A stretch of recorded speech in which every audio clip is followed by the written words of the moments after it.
নমস্কাৰ, আপোনালোকক স্বাগতম জনাইছোঁ অসম বাৰ্তা চেনেলৰ অন্য এটা ভিডিঅ'লৈ। মোৰ মৃত্যুৰ বাবে কোনো দায়ী নহয়। মোৰ স্বামী বা আন লোকক কোনেও যাতে হাৰাশাস্তি নকৰে, মই নিজেই এই সিদ্ধান্ত লৈছোঁ। এনেধৰণে এটা ভিডিঅ' বনাই সামাজিক মাধ্যমত প্ৰচাৰ কৰি নদীত জাপ দিলে 3 বছৰীয়া সন্তানৰ মাতৃয়ে।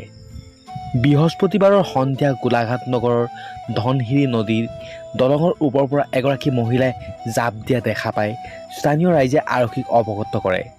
ঘটনাস্থলীত একাংশ লোকে ধনশিৰি নদীত জাপ মৰা মহিলাগৰাকী গোলাঘাট নগৰৰ বাঙালী স্কুল ৰোডৰ নিবাসী টুটুমণি আচাৰ্য বুলি জানিবলৈ দিয়ে।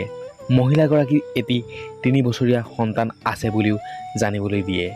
ঘটনাস্থলীত উপস্থিত হোৱা আৰক্ষী দলে মহিলাগৰাকীৰ এটা মোবাইল আৰু বেগ উদ্ধাৰ কৰিবলৈ সক্ষম হয়।